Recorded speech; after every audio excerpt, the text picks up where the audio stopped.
Welcome to the Pencil Bob channel. I hope you enjoy my stories. Please like and subscribe, and hit that notification icon so you never miss out. Now on with the stories. Background information. Hi, I, 18F, graduated this year from high school and I decided to get a part-time job at a clothing store as a sales associate.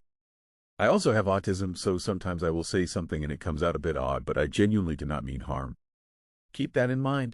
Part of my job is to give people dressing rooms and to put the clothes that people aren't buying back to where they belong. We have an odd rule at my job saying that kids who are younger than 12 have to go to the men's side of the dressing room if they want one. We also have a little system where we have the customers put the clothes that they don't want on a little rod that we have right on the side of the dressing room. We call it the put-away rack, where it lets the employees know that there are clothes that need to be put away. It's right next to the dressing room entrance and it's super helpful for us because it saves us a lot of time. So before this, when I would have someone ask me for a dressing room, I would tell them before they go in to put the clothes they don't want on the rack and to close the door after themselves. And if it was a kid, I would just straight up ask for their age. No one had a problem with it until this incident. Now to the story. One night, while I was working, a girl approached me, asking for a dressing room. As soon as I saw her, I found myself completely unsure of her age. She was shorter than me, and I'm only 5'1", so that alone threw me off a bit. Her baby face made her look really young, but the way she was dressed added a layer of confusion. She wore something that screamed teenager, but not in a way that was overtly flashy or too grown up. At the same time, it felt a little too mature for, say, an 8-year-old. It was like she existed in this weird middle ground where I couldn't pin down if she was a kid playing dress-up or just a young-looking teen. Not wanting to assume anything, I decided to just ask her age directly. She told me she was 14, but the way she said it caught my attention. Her response came with this slight hesitation, almost like she wasn't totally confident in her answer. It struck me as odd for a second, but I quickly shrugged it off. I mean, who hasn't hesitated when someone unexpectedly asks you something personal? Right? So, I didn't think too much of it. I showed her to a dressing room, pointed out the rack for her to hang her items and explained how to lock the door, then left her to try on her clothes. I went back to doing my rounds in the store, tidying up the scattered racks and recovering the chaos from earlier customers. A few minutes later, just as I was settling into the rhythm of straightening things up, a woman walked into the store. Me. Hi, welcome to the clothing store, I said with my usual customer service smile, ready to help her with whatever she needed. The woman, who had the classic Karen energy radiating from her stance alone, wasted no time. "Where is your manager?" she asked sharply, her tone already dripping with indignation. Slightly taken aback but trying to keep my composure, I gestured toward the counter where my manager was busy helping another customer. "She's just over there behind the counter," I said politely. "May I ask what's wrong?" Her eyes narrowed as she leaned in slightly, her voice lowering but carrying an accusatory edge.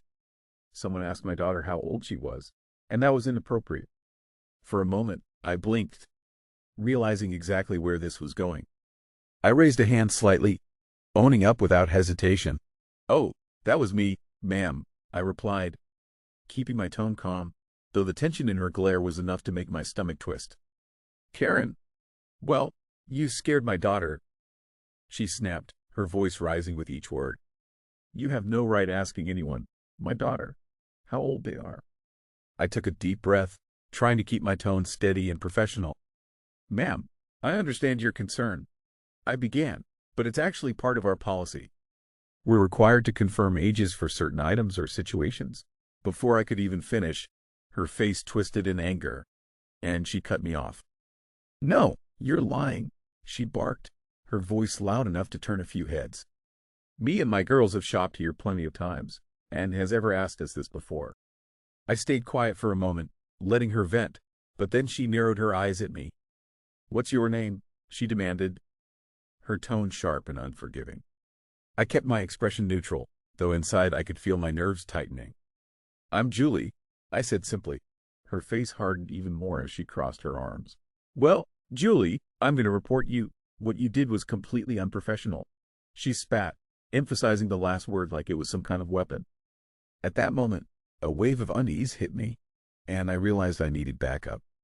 I quickly made my way behind the counter to where our assistant manager, Olivia, was handling a line of customers.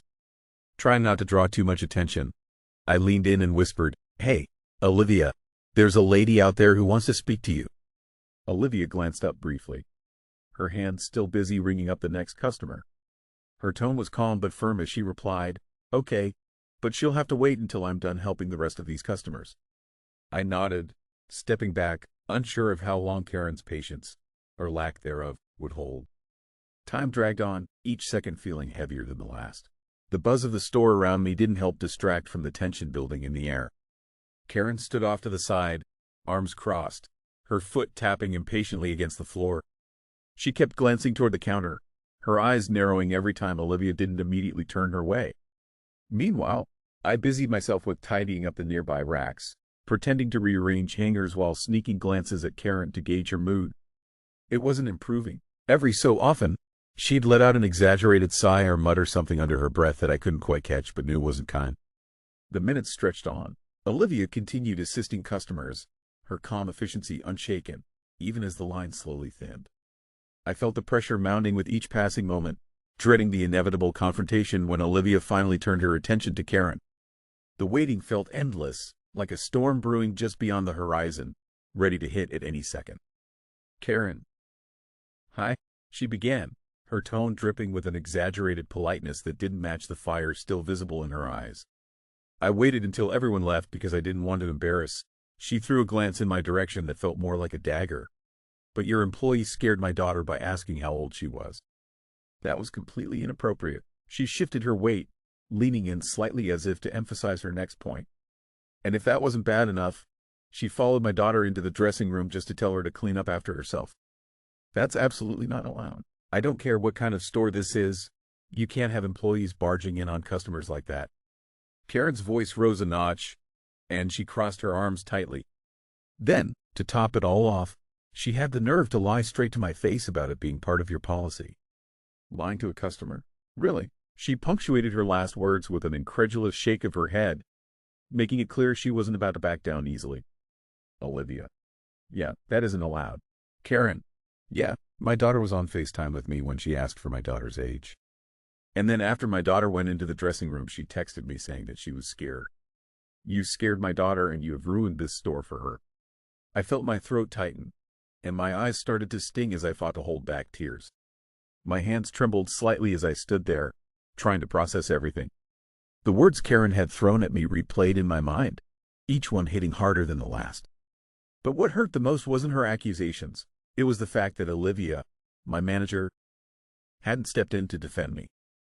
I kept glancing at her, silently hoping for even a small sign of support, but it never came. She just stood there, calm and composed, listening to Karen without saying a word in my defense. The silence from someone I expected to have my back felt like a betrayal, and it made the entire situation even harder to bear. "Karen, and another thing," she added, her tone growing sharper. "My daughter isn't some dirty kid. She's a clean, responsible person. You have no right telling your customers what to do. That's literally job, to clean up after us. That's what you're paid for." She raised her chin slightly, her voice now carrying an air of self-proclaimed authority. "I've worked in retail before, so I know exactly how things are supposed to work.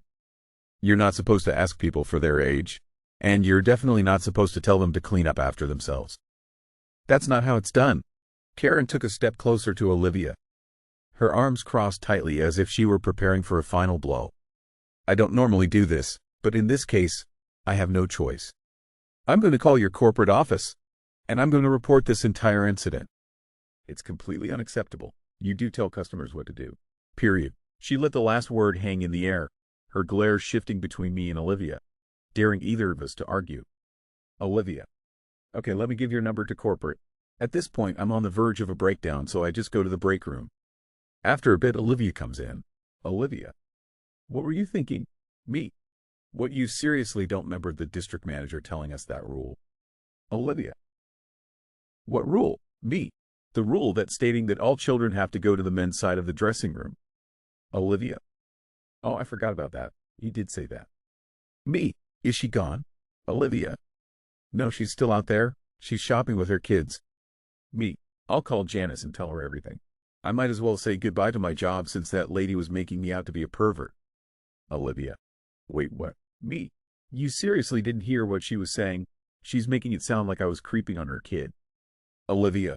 Oh yeah, call Janice now. Me. On it, Janice. Oh hey, what's up? Me. I'm gonna lose my job. Janice. Wait, what? Hold on, hold on. What is going on? Me. Janice. I'm gonna handle this. I'm gonna call the store and I'm gonna tell Olivia to bring the woman over to the counter so that can talk to her. Me. Okay. Thank you. Bye. I stayed in the back for a bit until the women left because I didn't want to set her off even more. But from what I heard the next day, this is how the conversation went. Janice. Hi. I'm Janice. I'm the store manager, and I heard that you had a problem with one of our employees. May I hear what happened? Karen. My daughter had asked your employee for a dressing room, and she was on FaceTime with me, so I heard her ask for my daughter's age. I was able to catch her on FaceTime. Janice. Ma'am, please do not record any of my employees because it is illegal in this state to record someone without permission, and I can get the cops involved. Karen. She also lied to me saying that it was a part of your store's policy. Janice. Well, ma'am, that coworker is new. This is her very first job ever, and that employee has autism, so sometimes she'll say things that might sound a bit off, but she truly doesn't mean any harm. Also, she wasn't lying. That is a part of our policy, and she was just trying to do her job. Karen. Janice. But to make it up to you, you can come into the store and get a 10% off discount for compensation for what happened. I will talk to her, though. Karen. Okay, thank you. She finally left, and after talking to Olivia and my other coworker about this situation, I went to the dressing rooms and found out that the whole family threw the clothes that they tried on the floor and kept the doors wide open. I'm not sure if this was intentionally or not, but so much for raising clean children. Anyways, cut to the next day, I have a talk with Janice about what else I would say instead, and it actually worked. And if you're wondering if that lady came back, she didn't.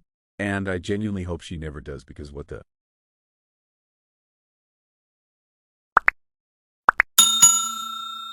I would like to thank you for watching the video to the end. To encourage us to make more videos, please like, subscribe, comment, as well as share. Check out this other video if you haven't already.